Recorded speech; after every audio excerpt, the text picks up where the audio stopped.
Kia ora, Markie here with a shaky camera. We've explained about that. If you don't like rough and ready video productions, this is not the channel for you, okay? This is kind of homely channel where we kind of do things on the spur of the moment with lots of passion.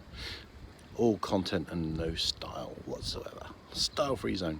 So, I thought I would do a book review. Haven't done a lot of reading lately. I find particularly when I'm working really hard, I kind of find reading quite difficult sometimes, so I tend to watch a lot of YouTube videos. But I went to the library, which is a very unsatanic institution. Now, why do I say that? Because the book I'm about to review is Chris Mathews' Modern Satanism, subtitled Anatomy of a Radical Subculture.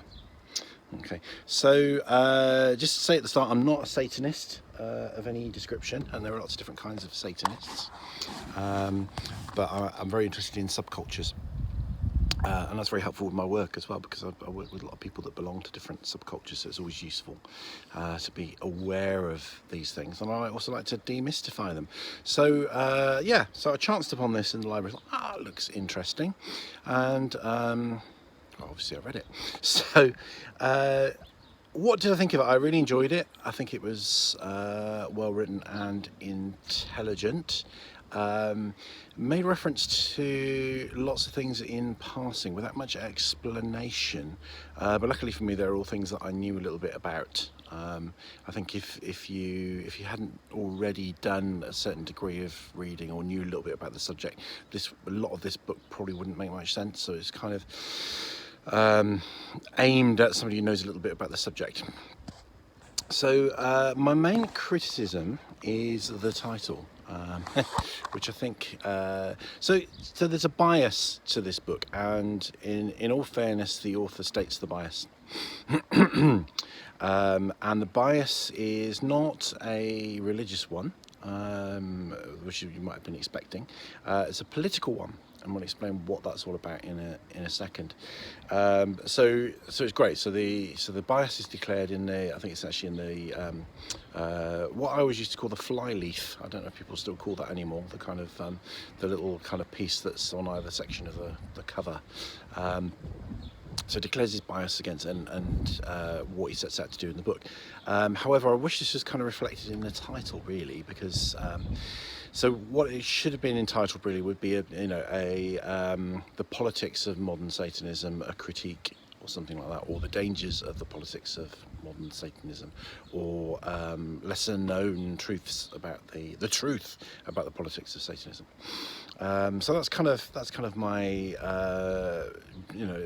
one of my kind of main criticisms. So he's talking mainly about what they call non-deistic Satanism.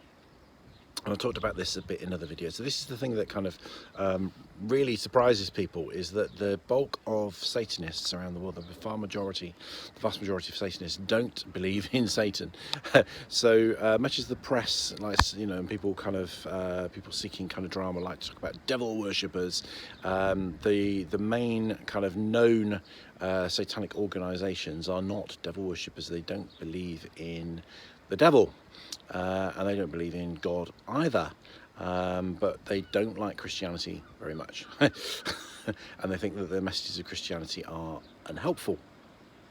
Okay, so I thought what I found most helpful about this book really is I guess it's kind of flattered my ego a little bit in that it confirms some suspicions that I already had about Satanism, because I think non-deistic Satanism, particularly the Church of Satan, is quite interesting. So let me just tell you a little bit about that first, so it kind of makes sense, set the context for that. So the Church of Satan was founded in the 60s by a guy called Anton Szandor LaVey, which wasn't actually his real name. His real name is something like that, but he kind of made it a little bit more sexy. Who was quite a character and worked in circuses and was a musician and quite an eccentric, really. So he founded the Church of Satan. At the time he was practicing occultist. My understanding is he later kind of went against that and kind of declared a disbelief in anything supernatural. So at the start of his writing, he talked a little bit about kind of magic and stuff like that. And some of that magic was dark, not all of it I think was, but you know, he was a practicing magician. I'm not quite sure what his school was in that respect. But he, so he wrote among other things, so he founded this organisation and wrote what's known as, still known today, and still available today, the Satanic Bible. Now you can actually listen to this as an audio book on YouTube, but make sure you pick the right one. I picked one and it was read by somebody that tried to narrate the whole thing in a spooky voice. It was impossible to listen to. It was very camp. It was like rule number one. It was like, kind of like introduction and acknowledgements, and so the whole thing was in this kind of sort of very badly done scary voice, which kind of which put me off completely. I couldn't continue, and I looked at the comments and it was full of people saying, "Why are you doing that spooky voice?" But I think there are a few other versions of it. So look around. You can listen to the Satanic Bible. Well, you can buy it. You know, people do buy books. It's kind of normal. So at face value, what Satanism appears to be is an acknowledgement of that humanity, that humans are animals, and and it says explicitly that, you know, why are we any different to any other animals apart from the fact that we're more vicious, and it does also contain some ethics as well. So there's ethics in, you know, there's statements in there about not harming children. There's kind of statements in there about only consensual sex. It's down on drug use, as in against drug use. So at first glance, it looks kind of quite interesting, and my kind of thoughts on it when I first kind of looked at it is it's kind of a little bit Nietzsche-ish, really. So it's about kind of how to conduct yourself, really kind of how to conduct yourself as an atheist, pragmatist, realist, and not to buy into Christian ideals which are very difficult to attain, which I think is kind of the nub of it, really.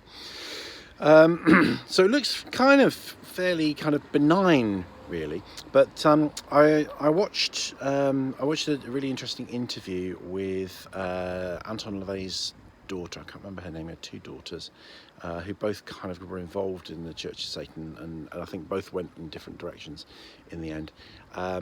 And her partner at the time was a guy called Nicholas Schreck. And it's an interview with Bob Larson, which is kind of quite interesting, fascinating actually. I'll see if I can find a link to that video.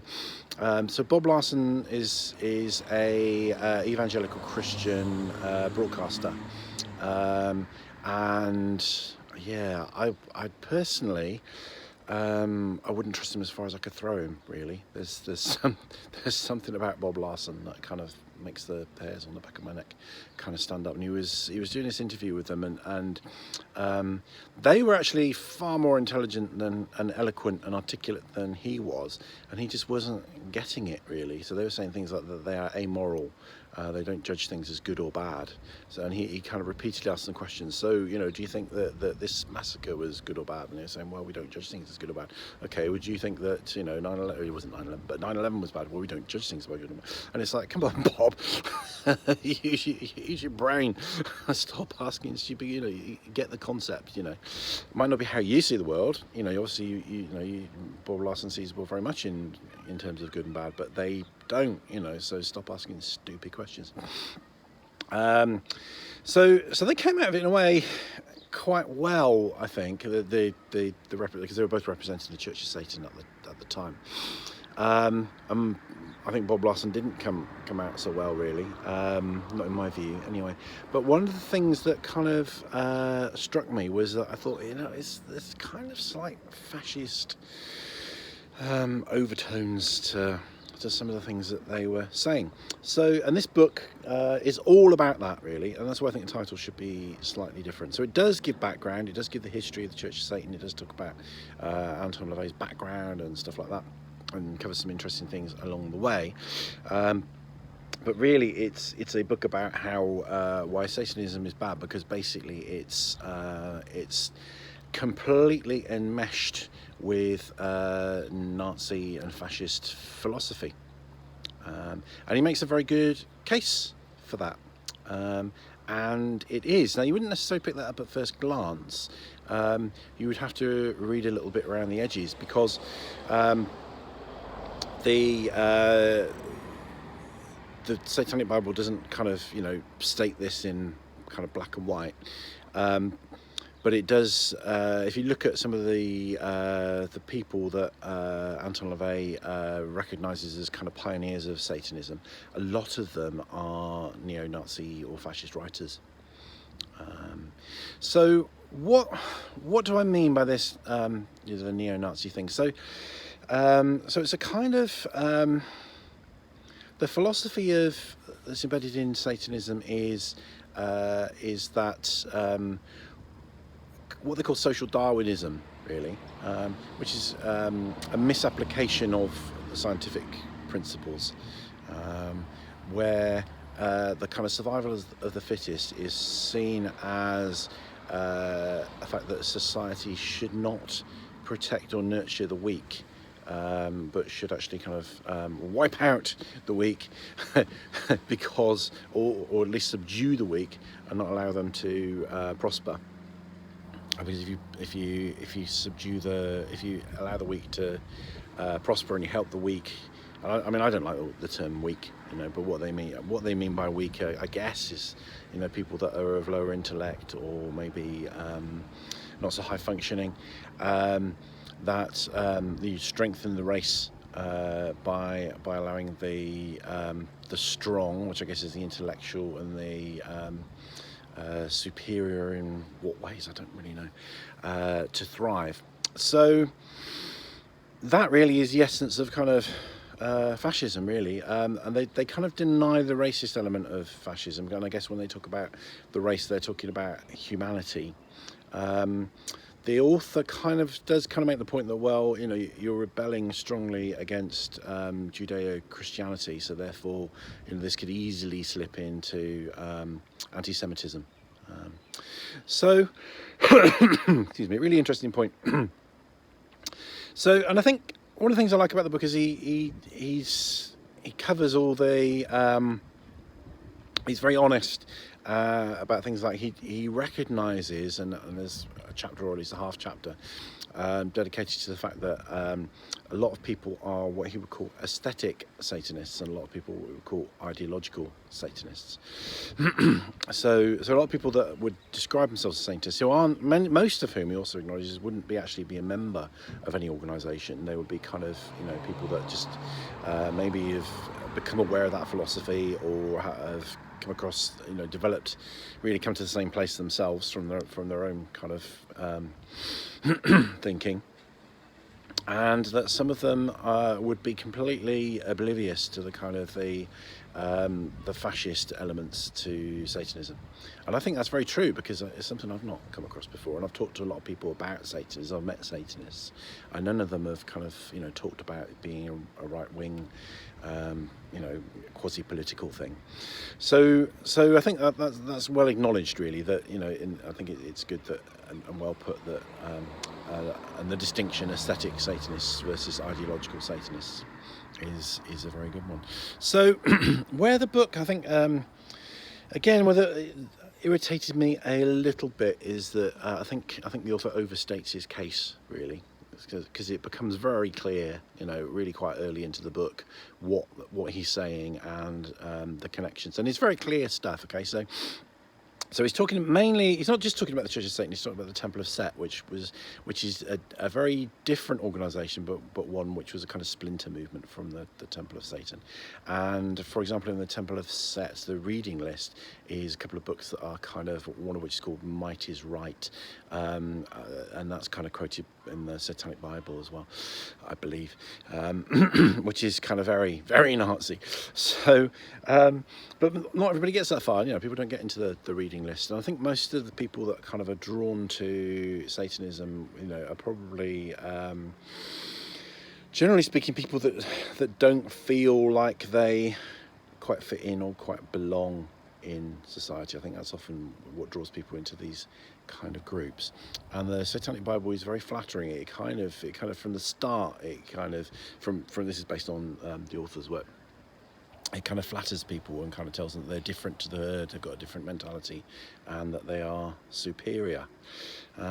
Which is kind of interesting, actually, because, you know, probably the people that are, this is going to sound awful, really, but the people that are feel like they don't belong, feel ostracised, somebody's done some research into this, and the majority of people, certainly when this book was written, which is a little while back, the majority of people who are members of Church of Satan are, or I think who identify as Satanists, are single men in their 20s. Okay, and one of the things that it doesn't touch upon, I haven't lost my main point, this is a side point. One of the things that it doesn't touch upon is the fact that, and this is my assertion, which is very seldom talked about at all, really, is that most fringe hobbies, the members of most fringe hobbies, or I know Satanism isn't a hobby, or interests, or organisations, or philosophies, or religions, are particularly the ones that attract young people, are peopled by mainly people on the autistic spectrum, because people on the autistic spectrum feel ostracised. They don't feel like part of mainstream things. They are very curious often, and you know, follow a different path, and get into things really deeply. Okay, so if you look at most, like I say, most hobby groups, most subcultures, that's the better word, and subculture covers all of that, covers the hobby stuff. So if you look at, you know, any subculture like kink, furries, cosplay, Satanism, you name it, is going to be peopled by people on the autistic spectrum. Okay, and I can say this as I'm on the autistic spectrum myself, so I'm allowed free reign in what I say. You might disagree. So he didn't make that point. So what's kind of interesting is that, you know, a lot of people who are going to be drawn to Satanism are people who already feel like they are kind of the outcasts of society, and yet are kind of being told that they are the elite. So there's a kind of irony there, isn't it, really, that, you know, if you take the most dispossessed, perhaps the most poorly socially functioning people, and then they kind of believe that they're an elite. And I guess the Nazi philosophy, and people aren't aware of this, so the kind of, you know, the Nazi philosophy would be that, you know, would probably be along the lines that, you know, people with autism are inferior, and that's certainly how kind of Hitler would have looked at things, you know, because Hitler kind of, you know, was you know, exterminating disabled people with mental disabilities.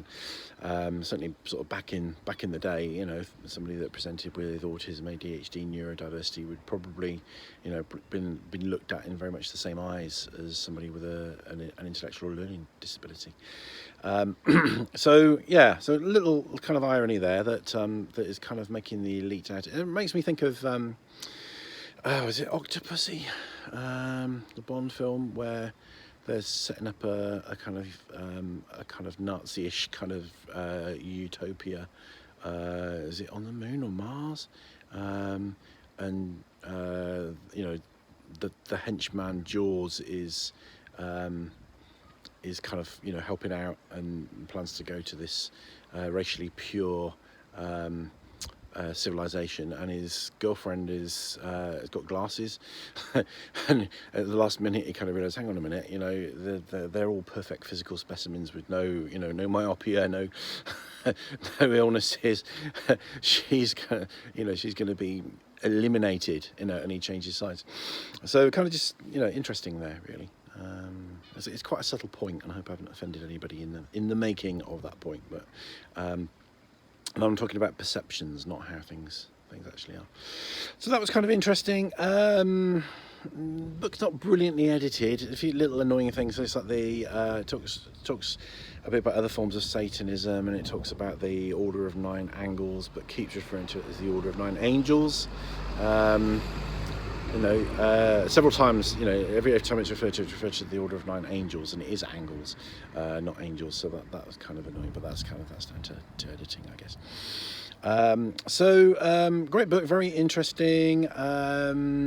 Goes on a little bit too much, because it's, you know, I mean, for me, I'm, you know, vehemently opposed to right-wing politics, you know, extreme right-wing politics, and and fascism and Nazism.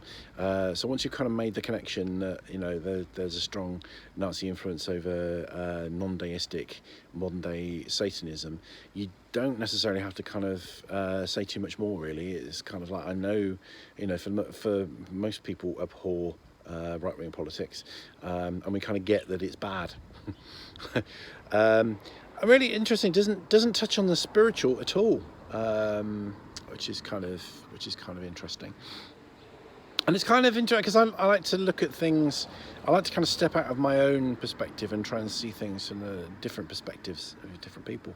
I think somebody that is, particularly evangelical Christian, would kind of really be intrigued by the irony, really, that an organisation that kind of promotes these anti-Christian values and calls itself Satanism but says it doesn't believe in Satan is actually inspired by the real Satan.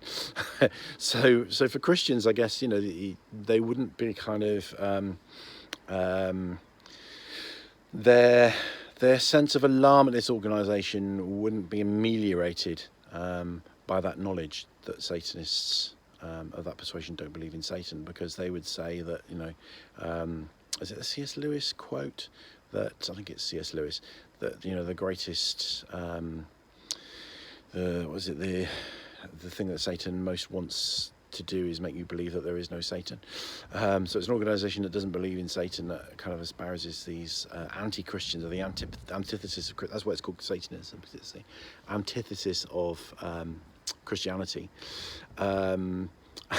So I think Christians are going to see this as very much as a deistically Satanist, or inspired by Satan himself. That's how Christians are going to see it, which is, I find that kind of quite interesting, really. So the book also makes the point that there's lots of different kinds of Satanists. Some are occultists, some aren't. Some are aesthetic, some are. So kind of aesthetic, and if you take the aesthetic to its extreme, some people just like the imagery, and the mood, and so essentially it's kind of it's a kind of a crossover with goth culture. So yeah, there we have it. It talks a little bit about some of the celebrity involvement in the Church of Satan, which I would have been interested in. I'd like to know much more about that. So, for example, Sammy Davis Jr. Was a member of the Church of Satan. Marilyn Manson has had a dalliance with it and is supposedly been made a priest. But the book implies that Marilyn Manson is quite right-wing, which I wasn't aware of. I'm a Marilyn Manson fan. I've been to see him in concert. I love his music. I find his lyrics very interesting. I haven't actually. His lyrics are very, very difficult to interpret. You can interpret his lyrics in so many different ways. I've never actually picked up on anything fascist about his lyrics. Yes, he does use some of those images. He uses a lot of anti-Christian images. He uses a lot of, he's an artist. He's a visual artist as well as a musician and a performer. So, so his imagery is very strong. So I'd like to know more about that. He kind of touched on that and then left it hanging, really.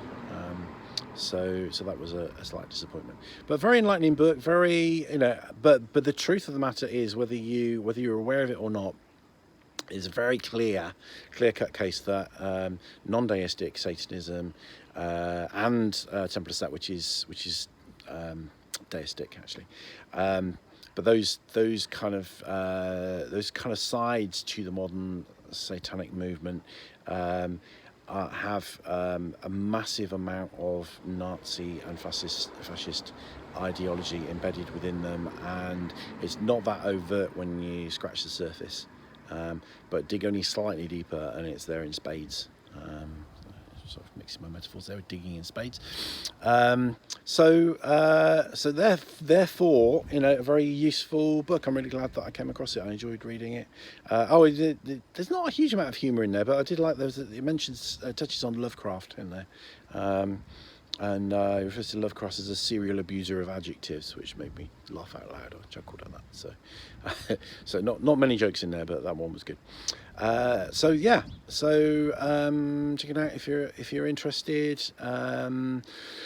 Like I say, I'm not a Satanist. I've previously I don't really take a strong anti-Satanist stance. I'm very live and let live, and my belief is that most Satanists that I'm likely to meet probably won't be Nazis or fascists, and probably will be engaging with Satanism on a level that doesn't kind of dig into that kind of stuff. So this is not an anti-Satanist video or a pro-Satanist video or pro-anti anything. I kind of very much kind of believe in live and let live. And on that note, Rangi Mario.